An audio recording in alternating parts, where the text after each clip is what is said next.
This is CBC Here and Now.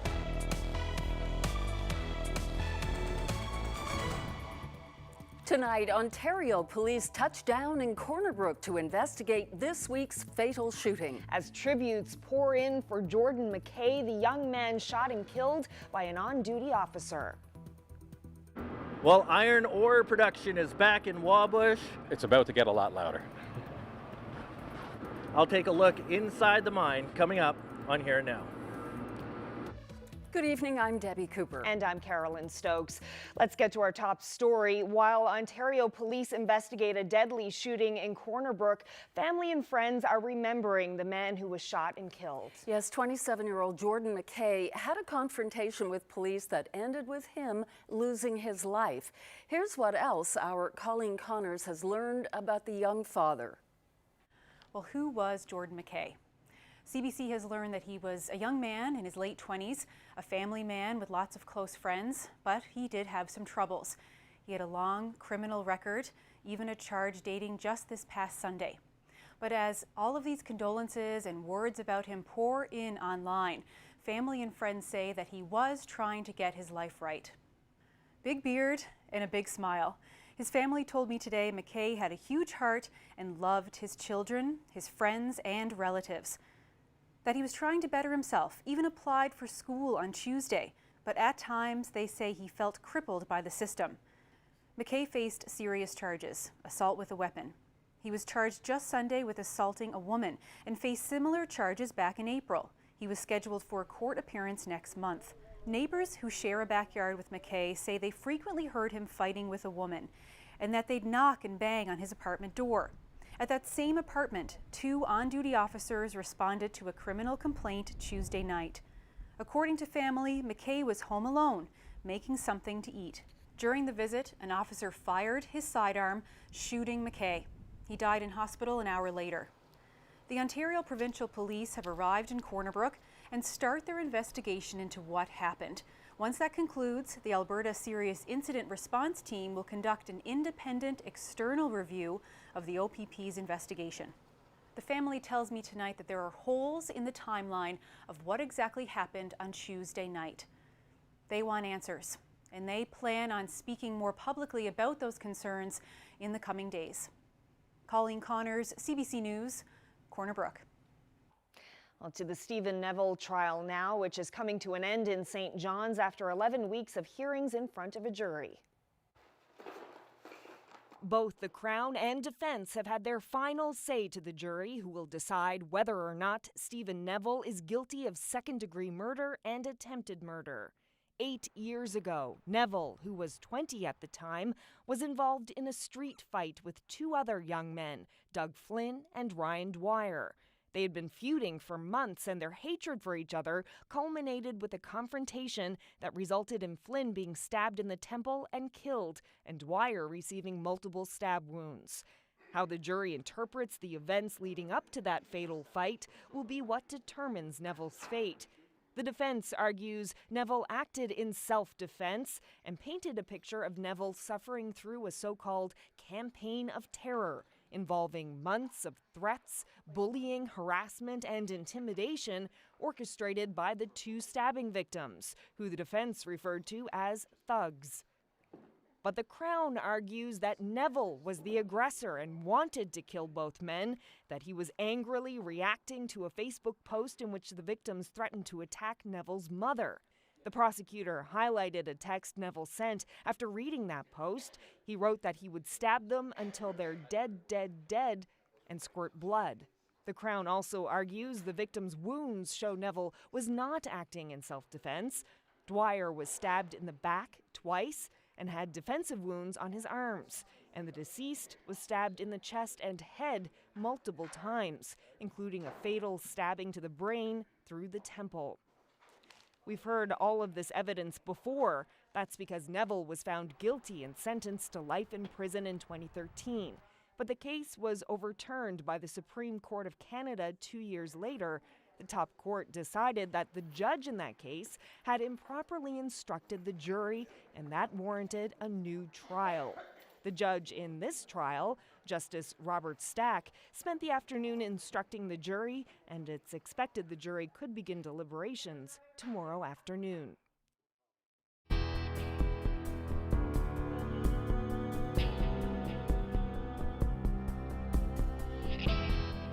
High drama at the Muskrat Falls inquiry.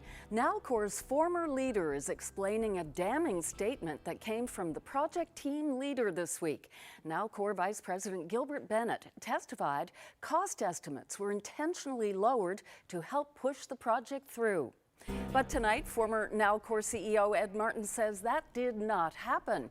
Here now's Mark Quinn joining us from our newsroom. Mark?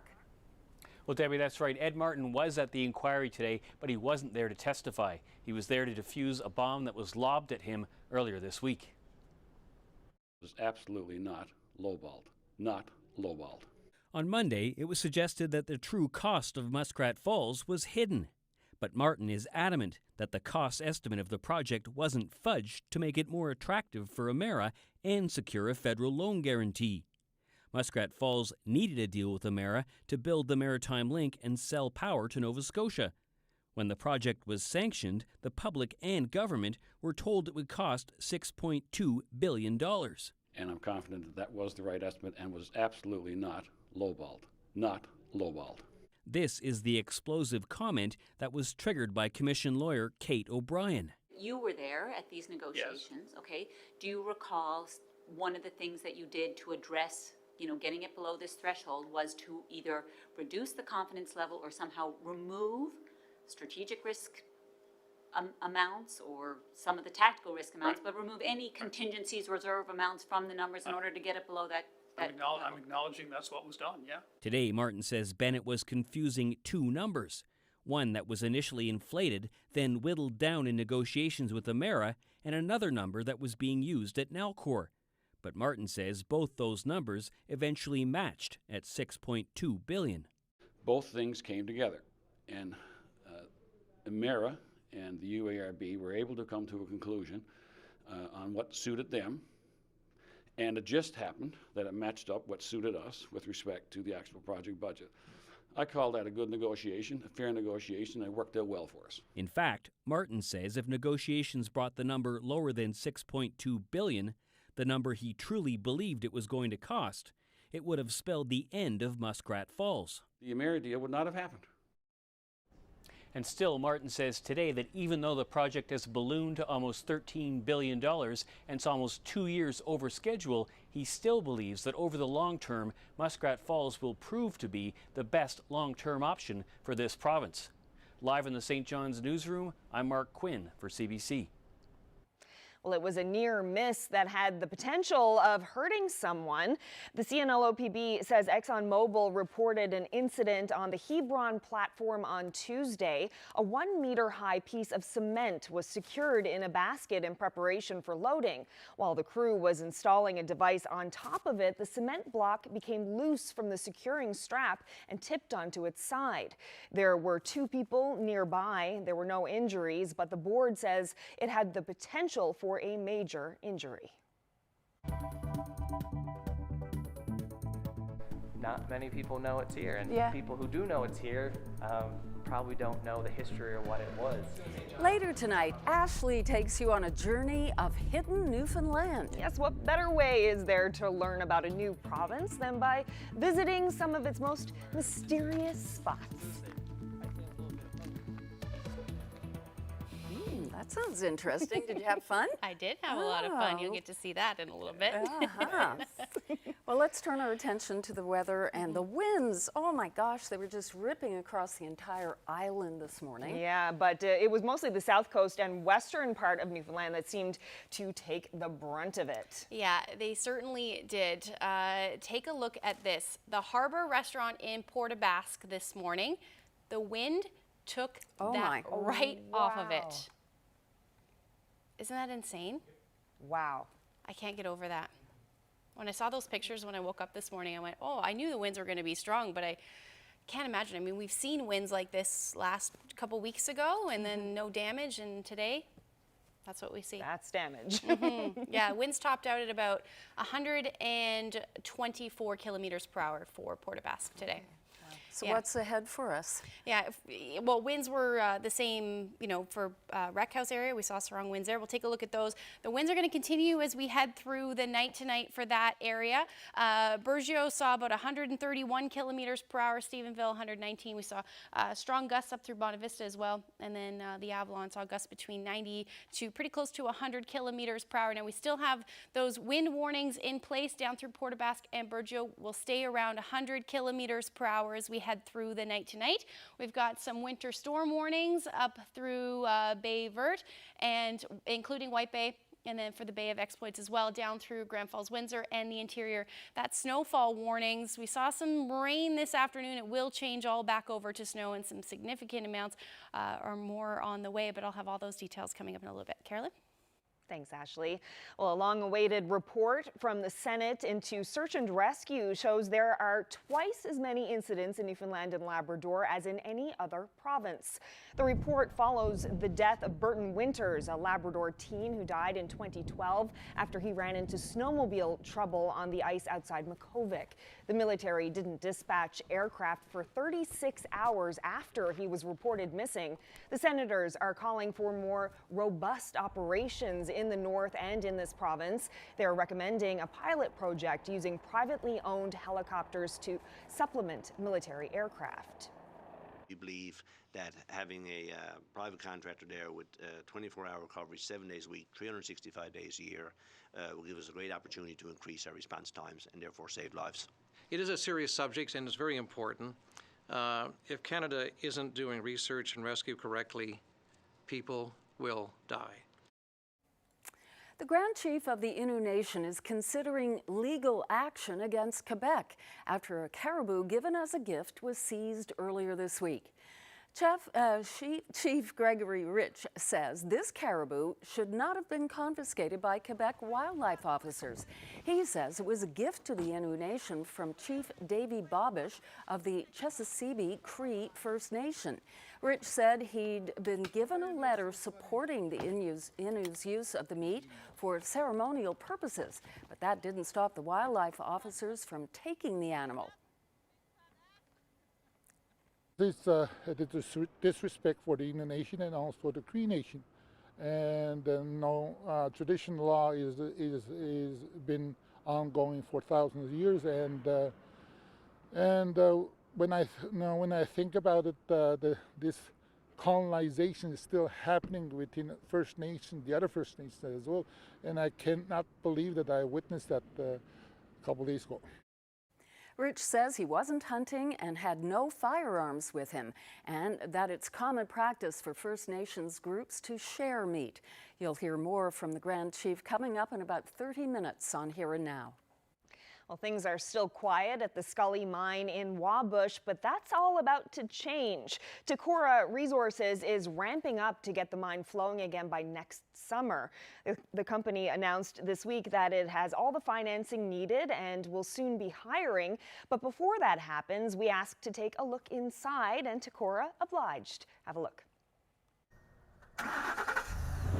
Well, we're pulling in through the mine site now. We can see some freshly cleared tracks, railway tracks, which haven't been cleared now since February of 2014.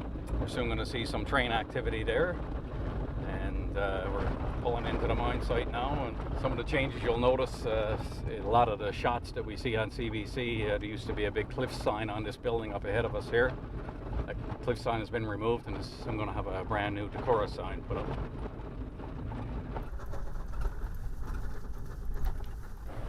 So as we go into the building here, prior to February of 2014, if you came in here, you'd have to have your earplugs on. You'd hear the mills would be rumbling. It'd be very loud in here. We probably wouldn't even be able to hear each other speak. And you'll notice when you come in here now that it's not eerily quiet as it was, because we got some heating fans running, but okay. It's about to get a lot louder.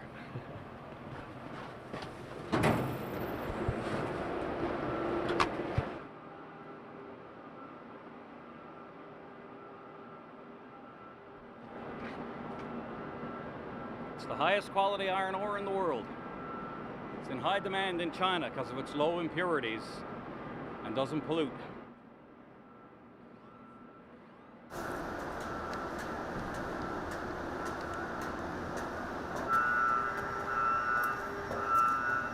that's pretty much the way it was left in 2014. We received the orders to shut the mill down, and this is the way it was for the last 5 years. That's pretty much the heart of the operation here. This is where it all starts here. We're growing 6 million tons of concentrate out of these mills every year for hopefully a long time to come. Well, right now, some new Canadians are getting a real taste of Newfoundland and Labrador. They're learning how to fly fish. But if you think it's a little cold for standing in a river, don't worry, it is happening indoors in the gym at Holy Heart High in St. John's. That's where our Zach Gowdy is. It certainly sounds pretty novel, Zach. What's happening? Oh, Debbie, I think they're getting hooked on the sport. That's a line. I've got 1 million of them, and they've been getting 1 million bites here tonight. Apart from the hip waders, and of course the hooks are missing, but otherwise this is the real fly fishing experience that these new Canadians are getting tonight at Holy Heart. And I'm with Jim Dim with the Samonet Association of Eastern Newfoundland. Jim, how did you get such a great group of people together for this? Well, this is, started as a part of another project we were doing with the Atlantic Salmon Federation, and we had invited these students into for a fly tying class, and when they got back the next day and they spoke to their teacher, Greg Simmons, they wanted to know about how do they go about learning how to cast a rod. That was the next step. That's the next step if you're teaching them about the tying the flies. Right. Jim, tell me, why is it important to get new people involved in sports like fly fishing?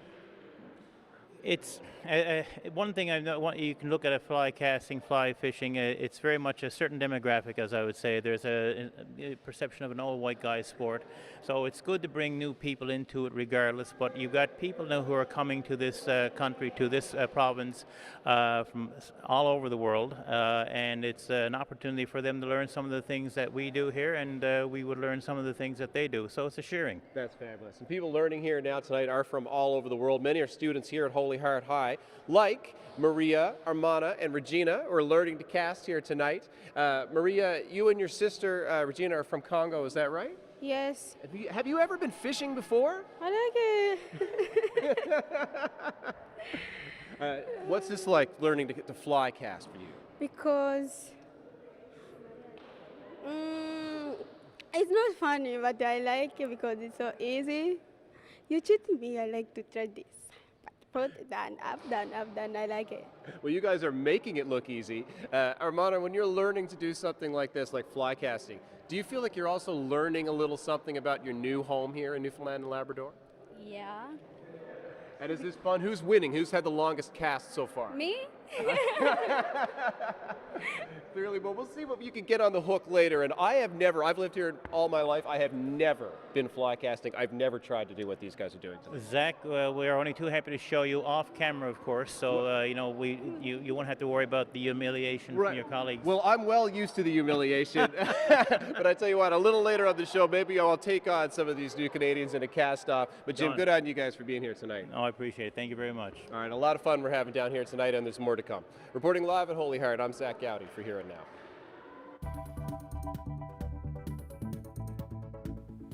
Fred could be funny when he tried to be. He was a kind of a person who did not suffer fools gladly. Remembering Mr. Fred. Corner Brook is tipping its hat to the longtime jeweler and war vet.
And welcome back once again. And we mentioned earlier the winds. Just have a look at this. More damage, this time in Burgeo. Wow, it upended sheds, swing sets, and patios, and toppled trees and fishing gear. Yep, those winds, as I mentioned earlier, topped out at 131 kilometers per hour early this morning. So thanks to Stephen Hiscock for his photos. Wow, wild. I can't believe, yeah, it's crazy. So we're going to, you were saying winds will continue not for the east, but still out where they had it all yesterday. Yeah, South Coast, we're still, that low pressure system's just sitting to the south of Newfoundland right now. If we take a look at the satellite and radar right now, we can see that spinning low. We're seeing snow up through the Bayvert Peninsula and then White Bay as well. And then some showers moving through, and has all day for parts of the Burin Peninsula as well as Avalon. If we zoom out a little bit, you can see just how large that system is. That swirling will continue, or rather the low pressure system will continue to stay pretty stationary as we head through the next couple of days. It'll take its time making its way out, but we do still have those warnings in place. We saw that snow, so it's winter storm warnings up through Bayvert Peninsula, including White Bay, and then over to the Bay of Exploits as well, and then towards Grand Falls, Windsor, and the interior, that's a snowfall warning, and then again those wind warnings continuing for Port aux Basques and Burgeo. And we're going to see winds gusting at about 100 and 110 kilometers per hour as we head towards midnight. Those winds will ease under warning criteria, but still going to stay quite strong through the overnight, and then winds will pick right back up as we head through the day tomorrow across most of the island, with winds gusting anywhere from 60 to 80 kilometers per hour. Not near as strong as we saw today, but still quite strong through the afternoon, and then continue as we head into Saturday, or rather Friday night as well. So here's a look at the forecast for tonight. We're going to hang on to that fog from essentially central all the way down through to the Burin Peninsula and Avalon as well. Temperatures hovering between 1 to 3 degrees again tonight, so not really moving much. Another 5 centimeters for parts of the northern peninsula, and then about 5 more millimeters of rain for the Burin and Avalon, and then staying, as I mentioned, quite windy down through around Port aux Basques. Up through Labrador, not a whole lot happening again tonight. We're still looking at that risk of flurries. -7 for Nain. Those winds will eventually ease for Western Labrador. Eastern Labrador still looking at gusts out of the north near about 50 kilometers per hour. So here's a look at that future tracker. We can see that snow as we head through the night tonight. And then as we head through the day tomorrow, we're going to see that snow continue. That rain-snow mix, or rather line, is going to head closer towards the Avalon. So we could see either a rain or snow mix even towards the evening hours as that low starts to pull off, with flurries in behind that into the afternoon and evening hours. So if we take a look at the forecast for tomorrow, as I mentioned, that snow is going to continue for central. Winds will pick up again, so north 30 gusting, rather 50 gusting 70. Not really moving much as far as temperatures go, 1 to 3 degrees with sunshine down through the south coast. Nain looking at sunshine as well. Lab City, a few cloudy periods with that sun peeking out as well. And then flurries, the story for the rest of Labrador. So snow, as I mentioned, a significant amount on the way, especially for Green Bay, or rather Bayvert and White Bay. We're looking at about 35 to 40 centimeters more on the way by the time Saturday morning rolls around. And then Grand Falls, Windsor could pick up another 10 to 15 centimeters. And then Gander close to 19 centimeters. So speaking of Gander, the kids got another day off school today thanks to that dump of snow last night. So that sent Here and Now's Garrett Berry out onto the streets, where he met a young man who's a long way from home. I'm from Spain, from the Canary Islands. It's very different from here. We don't have snow. Down since the age of discovery. How long have you been in Gander? 3 months. 3 months. So this is your first winter here. Do you think you could handle another winter here? Yeah, probably, yeah. Maybe. He's seen snow before up in the mountains of Canary Islands, so I don't think it's something new for him. Something new for him would be around the house and having to shovel it. So we're teaching him to love the snow as much as we do. What did you think the first time? This has been a snowy November. What did you think the first time that you saw all this? It's different, but I like it. You like it here? Yeah. Did you know much about Gander about the weather here before you got into it? No, I had no idea. No. Yeah, well, you're gonna be fully well acquainted by the time you leave, eh? Yeah.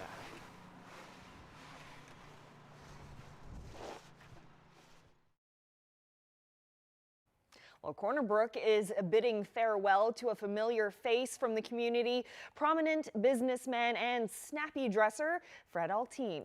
Alton, or Mr. Fred, as many called him, died Saturday at the age of 95. He was laid to rest yesterday, surrounded by friends and family. Alton still spent most days working in the jewelry shop he owned and founded, dressed in a full suit and carrying a bedazzled cane. He was a veteran of the Second World War and played a large role in the local branch of the Royal Canadian Legion. I remember him as a good friend. It hurts when you lose a good friend, even though you know that he's on the way out, and we did for many months. You lose him as a wise man, an elder in the Legion, who, when we started to go off track, he would bring us back on. And I remember him as the kind of person that everybody had a good thing to say about. I went in, gave him a kiss, and I went to touch the restraint thing on a chair to unhook it. And he looked at me and he said, "But I didn't do anything." He felt like he was being punished. The number of seniors being restrained in this province's hospitals is twice the national average. We'll hear one family's story coming up.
Welcome back, and we're going to go fishing again, or at least back to the fishing lesson underway at Holy Heart High School. Some new Canadians are learning how to fly fish and learning about their new home at the same time. Our Zach Gowdy is there, of course, and how's it going now, Zach? Oh, Debbie, I think they're really getting hooked on the sport. You're going to have to come up with another line. Yeah. Well, this one, it's really catching on around here. And helping to make that happen is Tyrone Buckle with Loop Tackle. And Loop has provided a lot of the tackle, a lot of the gear for tonight's event. So Tyrone, when you're teaching someone how to fly cast, no matter where they're from in the world, what's the first thing you've got to learn in this sport? A little bit of timing and patience. It can be intimidating for some people, fly fishing, but it's a lot of fun, and it comes real quick, as you see watching these boys this evening. It's pretty incredible to see people, in their first lesson. Why don't you tell us what's happening here? We've got a little contest going on with these hoops. We've got a little contest now for some hats. The boys are making, or actually everyone, the boys and the ladies are making casts. They get 5 casts. Whoever gets the most between the ring wins the prize. Wow. Okay, so let's see how these guys are doing. Waleed Khalif, you've had your turn already. Yes. How did you do up there? Good. Yeah. How many of your casts hit the hoop, Waleed? How many times? Yeah. No. I think one. One. Yeah. There's still, you're in the hunt for that hat there, I think. Yeah. Waleed, what's it like for you and your friends to do events like this and kind of participate in local traditions, local customs, and things that people in your new home here just like to do for fun? What I like to do in fun? Yeah. I like to fishing and hang out with my friend and go fish. I like to go fishing with my friends. Do you like to learn things like this, Waleed? Things that people in Newfoundland and Labrador like to do for fun as well? Yes. I like when people when they have something, I hope they teach us what is it. Like fishing, when I come to here, I learn how to fishing. That's really nice. Had you ever fished before in Syria, where you are from? One time I went, but no fish. When I come to Canada, Newfoundland, we got fish. That's awesome. Well, man, I hope I get to see you out on the water doing the real thing when it warms up a little. Thanks for chatting with me tonight. Thank you, too. Okay, Debbie, I had promised you that I would jump in the action, but I'm vastly too intimidated by all these first-timers. So I think I'm going to let them, win those hats tonight. There just weren't enough fishing rods, gosh, for me to get in on the contest. But these guys are having a really great time tonight. Yes. Well, maybe next time. Maybe when they get out on the water for real. Well, sometime later. Yeah. Back here at the studio, Zach. Okay, thanks so much, Zach. Great bit of fun there. Thank you. And while we're focusing on new Canadians, we wanted to plug a very cool program happening at MUN over the holiday season. Yes, each holiday season, the university helps set up international students with local families to share a meal on Christmas Day. It's a cool opportunity to learn about new cultures and celebrate the holidays in a diverse cultural and family environment. And by the way, they are still looking for volunteers this year. If you're interested, just contact the MUN Internationalization Office by December 13th. Well, Canadian astronaut David Saint-Jacques spoke at a web news conference today, just days before his first mission to space. We are proud as astronauts and cosmonauts from around the world to demonstrate on a daily basis that when we decide to work together, we can work together and we do amazing things. Saint-Jacques is taking part in a 6-month mission aboard the International Space Station. He's scheduled to leave on Monday. The Canadian astronaut is part of the first manned trip to the station since last month's failed Soyuz launch. He says Canada should play a role in the future of space travel because it's part of our cultural identity. There's been a surprising development in the so-called Muller probe into possible links between Donald Trump's presidential campaign and Russia. Trump's former personal lawyer, Michael Cohen, has pleaded guilty to lying to Congress. He's a weak person, and what he's trying to do is get a reduced sentence. So he's lying about a project that everybody knew about. Trump attacked Cohen, who has already been convicted of tax evasion, bank fraud, and campaign finance violations in a separate investigation. Today, Cohen admitted that he lied to 2 congressional panels about a proposed Trump Organization skyscraper in Moscow. The project was being pursued while Trump was making his bid for the presidency in 2016. The building was never constructed, and Trump says it was all legal and above board. Well, seeing a loved one restrained in a long-term care home can be taxing on families. A report released by the Canadian Centre for Health Information shows Yukon tops the list with 14.2% of its seniors in daily restraints. Newfoundland and Labrador isn't far behind at 12%, more than twice the national average. While the island shows some small improvement overall, rates in Labrador have increased in the last year. As Chris O'Neill Yates reports, advocates there say restraining seniors is unacceptable. Julie Mitchell cherishes the memories of her dad. He died 4 years ago. That was their 50th wedding anniversary. John Joe Pigeon and his wife raised 13 children. Pigeon was a well-known accordion player until the ravages of dementia made living at home impossible, and long-term care was the only option. Mitchell and her siblings took turns sitting with their dad every day. In waking hours, if we weren't there, he was restrained in a chair with a belt around him. There are many types of restraints, ones that go around the waist or the arms, others keep someone in their bed.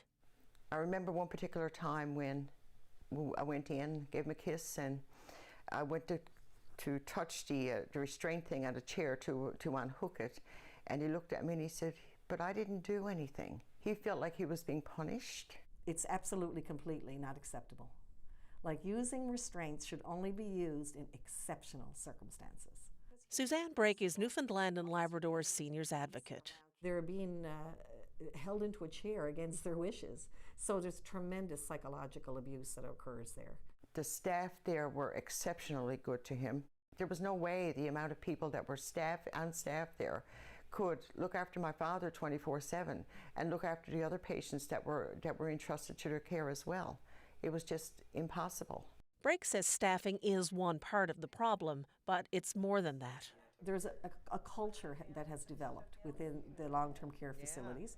I mean, the people who work there are good, they're kind, they want to do the best that they can, and they believe that they're protecting the person by keeping them restrained.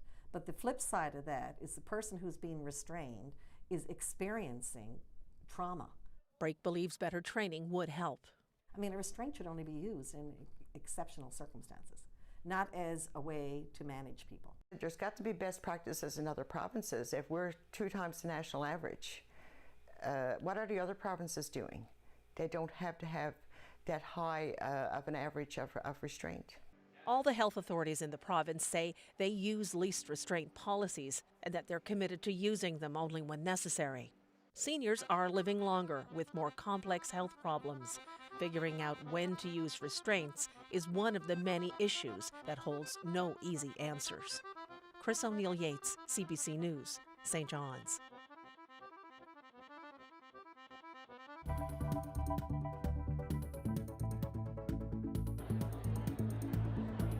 Busy time here at the Delta Hotel in St. John's, the 23rd Annual Festival of the Trees. It's my honor to MC this event. This is the biggest fundraiser for the Canadian Cancer Society. That's the Newfoundland and Labrador chapter of that. All the money raised tonight stays here. More on the Festival of the Trees after the break.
Welcome back to Here and Now. As you can see, Carolyn is here on the desk with me tonight. Always nice to have you here.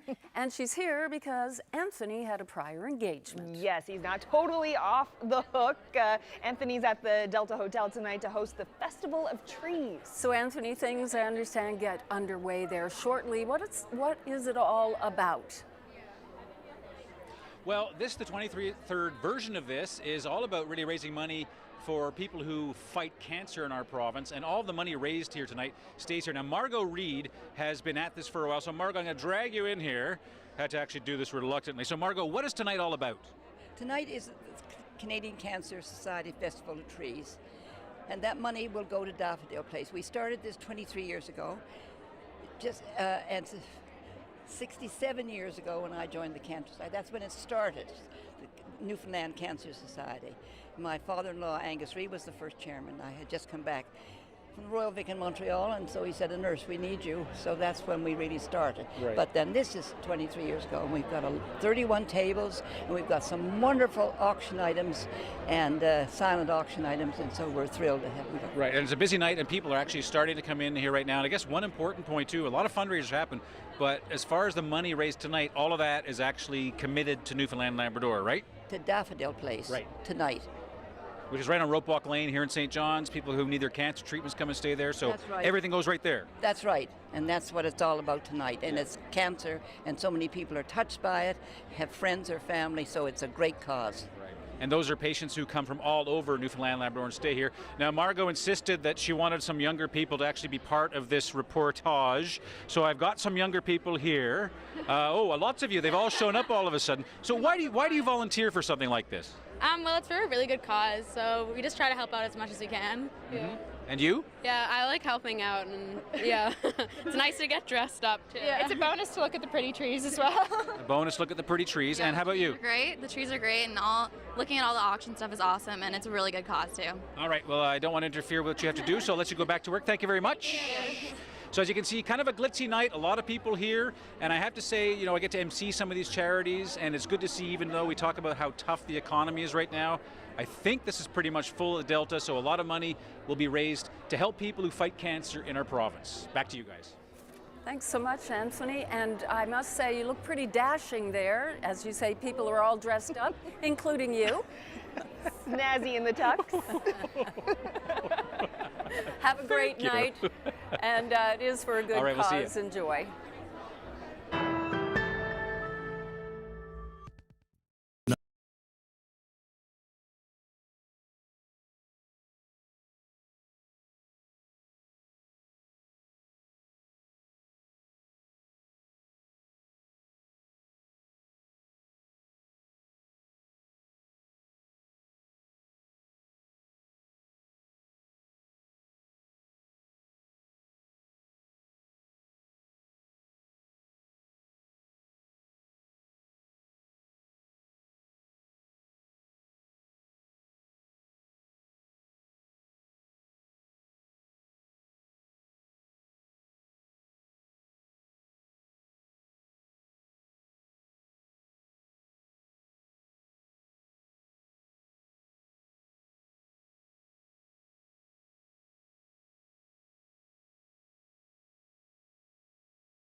Welcome back, everyone, and Ashley is here with the weather forecast and lots of warnings in place, and I guess people who are out driving on parts of the island should be pretty careful tonight. Yeah, especially because we've got that newly fallen snow, more snow on the way, even though it's pretty heavy.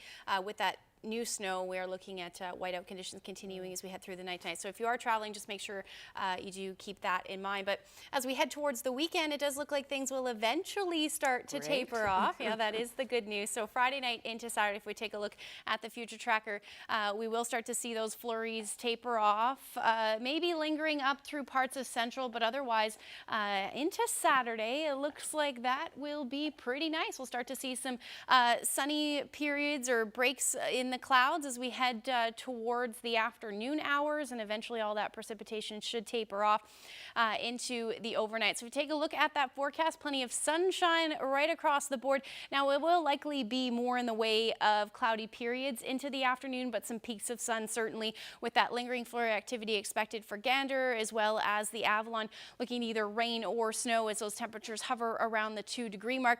4 degrees down through Marystown, otherwise hovering between 1 and 2 degrees. Up through Labrador, plenty of sunshine as well. -9 for Lab City. Happy Valley Goose Bay sitting at -2, a little cooler for Nain at -8. So taking a look ahead into Saturday overnight, like I said, we could see some lingering flurries push towards the Avalon into the afternoon on Sunday, but again, looks like a pretty nice day for the most part across the island, and then some clearing skies across Labrador as well.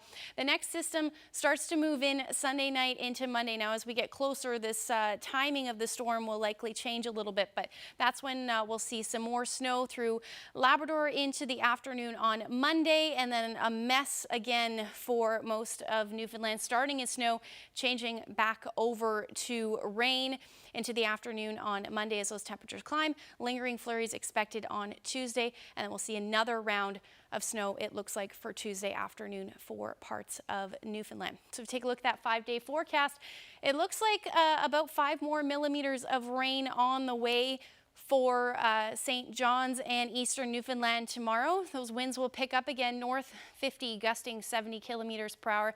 Breezy on Saturday, but it does look like some either rain or snow as that temperature hovers around 2 degrees, and then clearing on Sunday and +1. Monday looks windy again as that next system rolls in, and then dropping on Tuesday just a couple of degrees down to about 2 degrees.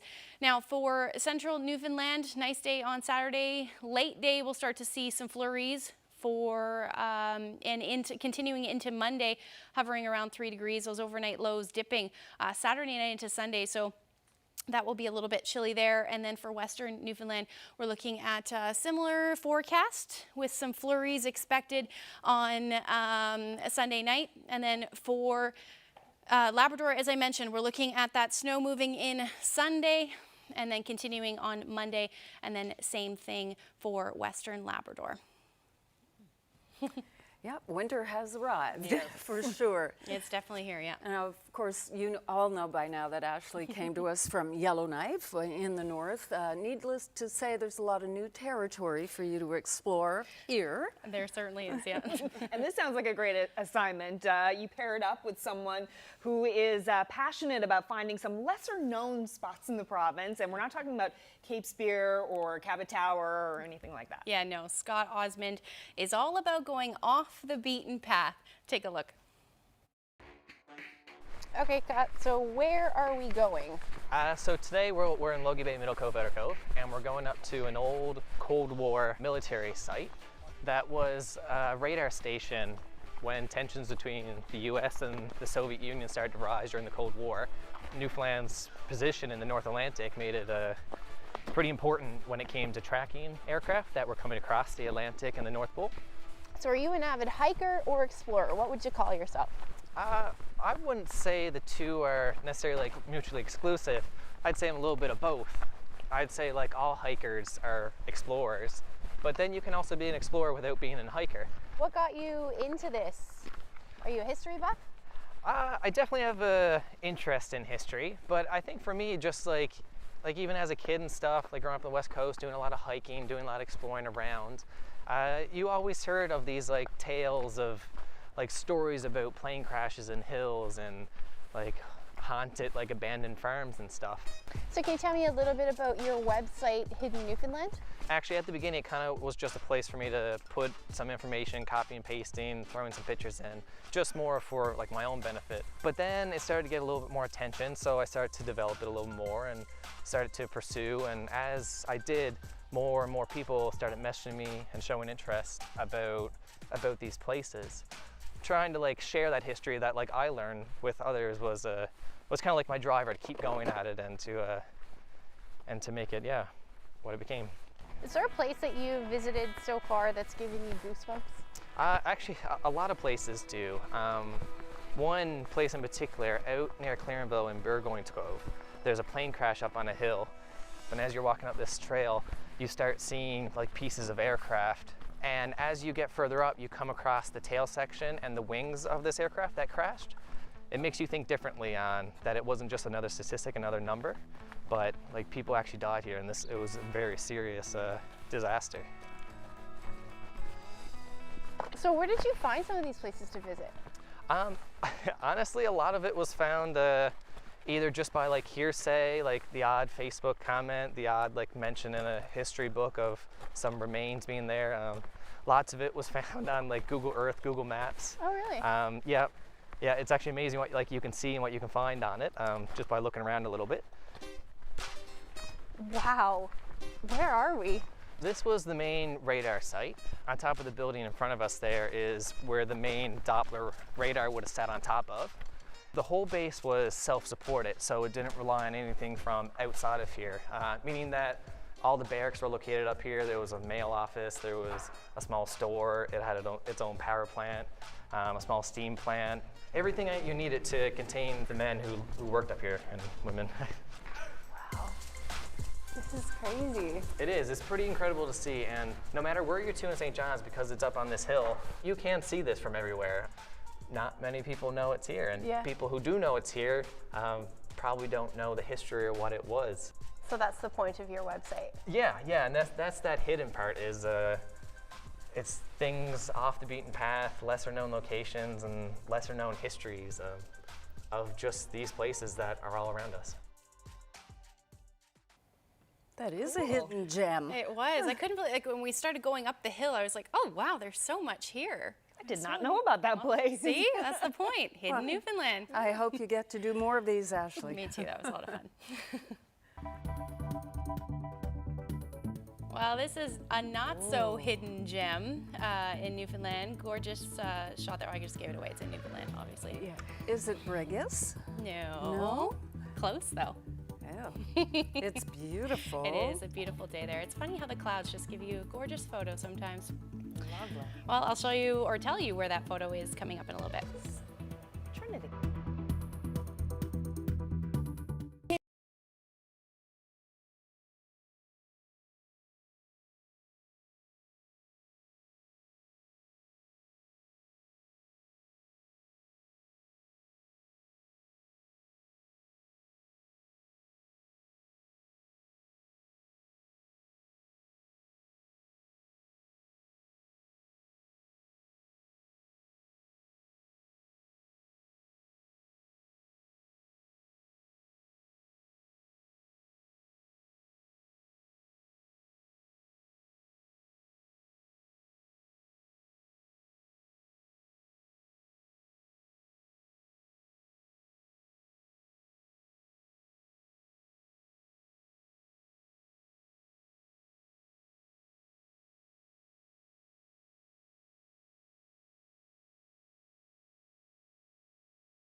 So it's a beautiful picture, and just as we went to commercials, Took me a second, but she nailed it. Yeah, let's take one more look at that beautiful shot there. But yeah, she nailed it. Trinity.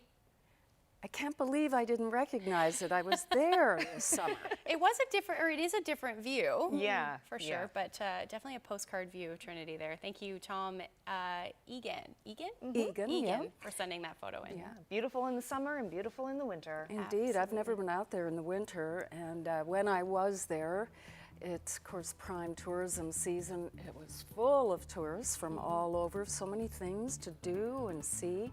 They've done a lovely job on renovating some of the older homes. Yeah. New ones there too, Ashley. You definitely have to put that on your itinerary. Oh, for sure. I love the look of, in the wintertime, how colorful the houses are, right? And just that good contrast there. Keeps everything nice and bright when everything else is gray. A little gray, a little foggy. Yeah, exactly. History there too. Anyway, that's our program for this evening. Have a great night, everyone. Not too much Christmas shopping, I hope. See you back here tomorrow. Good night. Good night.